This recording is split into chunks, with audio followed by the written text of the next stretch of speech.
I did actually plan on making this video, but I had to. I've been struggling with SL Benfica and all the other top teams that I've ended up using in Football Manager. For some reason, you notice that even as you're playing as a top team Football Manager, you get to a point where you're struggling to actually score goals. And why? I'm the best team in the land, I'm supposed to be scoring for fun. But Football Manager 2024 is not like that. So in this video, I went to check all the tactical trends for Football Manager 2024, what actually works in the game, what tends to do well this year, the player roles, player instructions, and team mentality, of course. And decided to build a tactic based on those tactical trends that will help us get goals and be more aggressive. So in this video, I'm going to break down that tactic with you. And if you're struggling to score goals in Football Manager, you probably want to stick with this one. I have to warn you though, if you're using a mid-table side or an underdog team, this is not the tactic for you.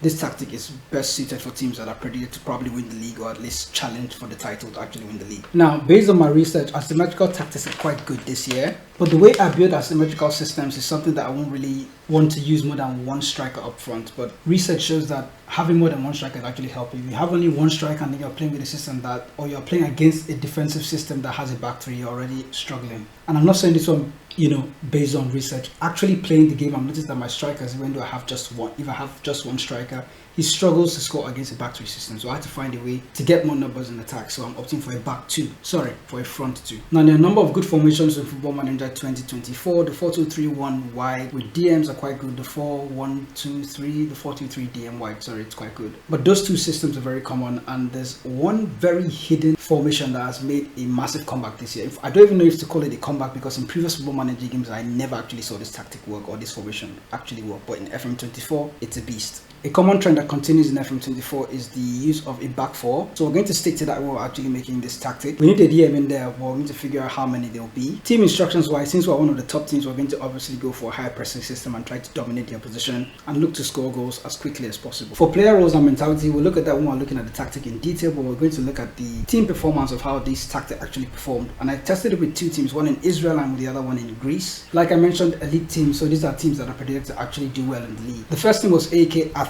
and the Israeli team that we tested at the tactic with was Maccabi Haifa.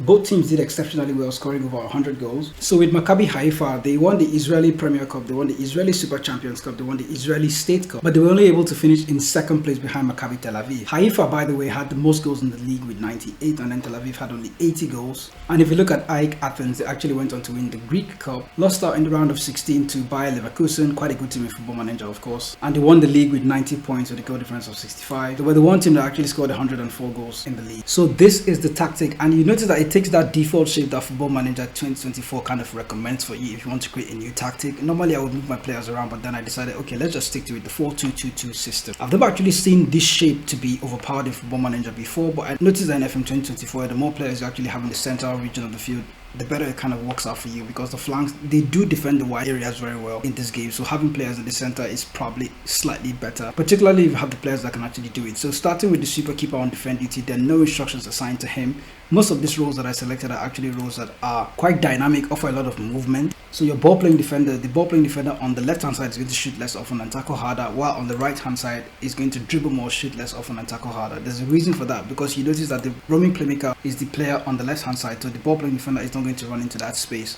But you have a deep line playmaker, a defensive midfielder here on support duty, and then you can allow the roaming playmaker, the ball playing defender, to actually carry the ball into that space. Now notice what the defensive midfielder actually has on support. He's going to take more risks, shoot less often, and then tackle harder. The wing backs have slightly different instructions. You see that the wing back on the left hand side has take more risks and then tackle harder, while the wing back on the right hand side is only tackling harder. Both of them are on support duty, by the way. There are no instructions for the roaming playmaker in the DM position. By the way, these two players are in the DM position, not in the central position. And then you have the attacking midfielder on support duty on the left hand side. He's going to be taking more risks, roaming from positions, closing down a lot more, and then tackling harder. And then of course you have the powerful shadow striker on the right hand side in the AM position, closing down more. I like the shadow striker in this game because he tends to press your position a whole lot. It's like having a pressing forward in the number 10 role. Also kind of like a ghost striker. It's quite good. Ahead of the shadow striker, you have a deep line forward on attack duty. At first I did opt for support, but then I realized I had a lot of players playing on support duty, so I needed more goals, I needed more attack, so I opted for a deep line forward on attack duty, tackling harder. While beside him we have an advanced forward on attack duty, and he's going to be taking more risks, closing down, and then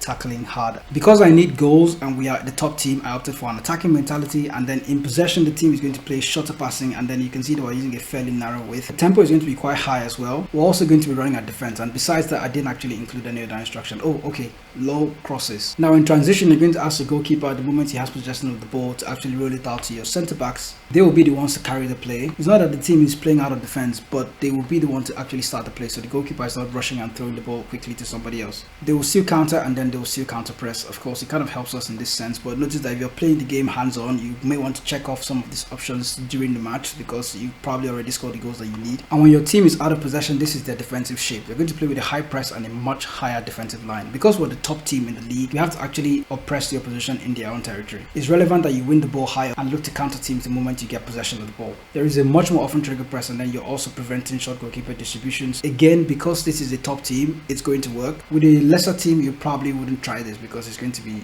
criminal, to be honest. Getting stuck in, I only recommend having this on if you know that your players are quite physical. You can actually impose your will on the opposition, but if you're using a weaker team and your team is not physically stronger than most of the players in the opposition, you might as well just go ahead and check this off, because having it on is not going to help you impose your physicality on the opposition, but by default it's actually selected to be turned on. So that's the shape of the 4-2-2-2 sword attack. That's what I actually called it, funny enough, and it's one of those tactics that you rarely see in Football Manager. I've never actually created a system like this before, so this is the first time, and it's quite good. It's why I tested it in a safe space out somewhere in Greece and in Israel. We'll try it in the don't actually try with the Premier League team. You might struggle if you go on to use this. So let me know in the comments, have you ever used a 4-2-2-2 system in Football Manager 2024? What roles did you select? You can let me know in the comment section, and if you did enjoy this video, do also leave a like on it. I'll be back with more Football Manager tactic videos like this in the future. I'll see you in the next video.